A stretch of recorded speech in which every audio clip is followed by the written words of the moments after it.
CPS Folio 2 Reflection Video. The archival object I've created is a choose-your-own-adventure type of mystery book on Microsoft PowerPoint.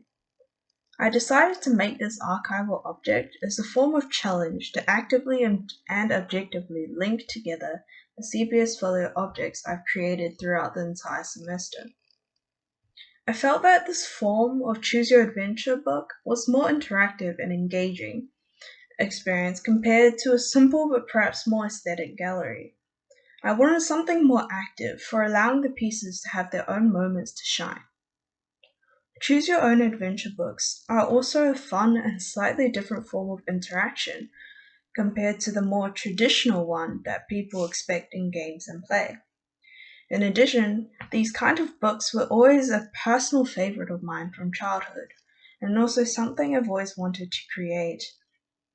There was a large challenge in linking these weekly CPS objects together into a cohesive story, to create a thread and storyline amongst the random chaos. Essentially, the story is simply titled Mystery. It revolves around a stranger with cold blue hands who approaches you at the beginning, asking for help with a missing child named Presto X Jason. A small reference to another old popular game called Heavy Rain, released in 2010 by Quantic Dream, a French studio. Spoiler alert, archival object. Immediately, the first week's object is introduced. Week 1 Observation, an Angry Bird plushie. We use this introduction into the story by giving the stranger more personality and building its character to showcase their potential occupation as a creative or an artist of some sort. It is also to indicate the potential age of the child, being rather young into gaming, especially Rovio Entertainment's Angry Birds in particular, giving a setting of a time around 2010 where the Angry Birds' popularity started to grow. Week 2's theme, Tinker, is introduced in the form of a tattoo on the potential kidnapper, being an extremely distinctive and also something of note for potential criminal descriptions and identification, as it is permanent and a generally difficult art piece to hide.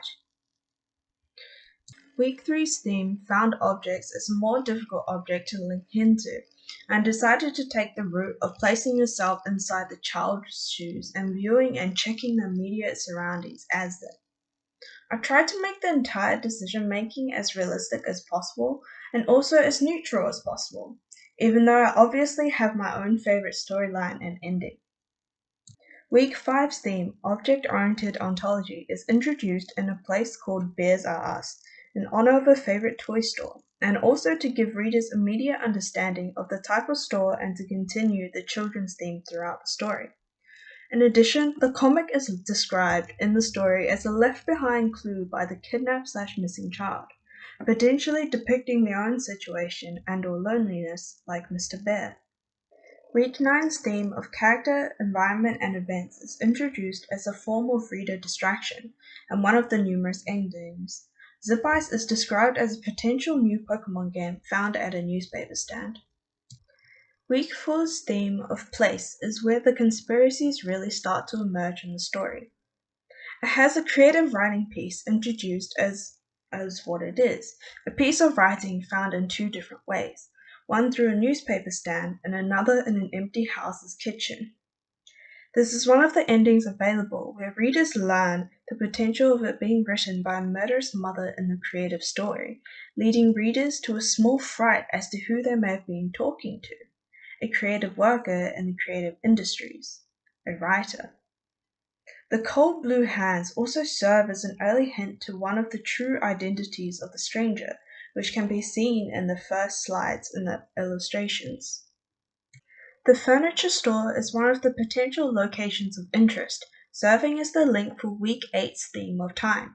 Utilizing the final project of the time experiment, the bunk bed, I continued the thread of childlike or children's things for the story, making sure the reader's focus remained on track on rescuing or finding the missing child.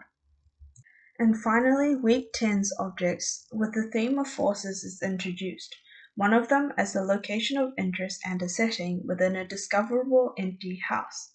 The room's object is used here as a gateway to either the vintage radio object or the interesting vase object.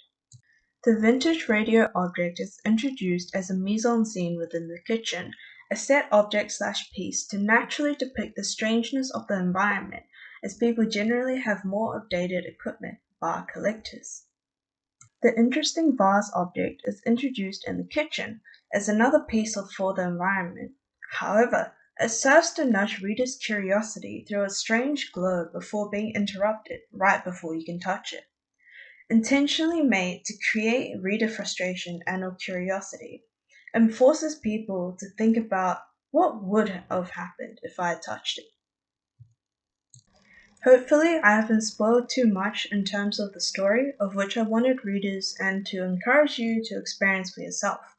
There are 6 different endings to the 14 slide mystery, and are all rather fun storylines to travel to.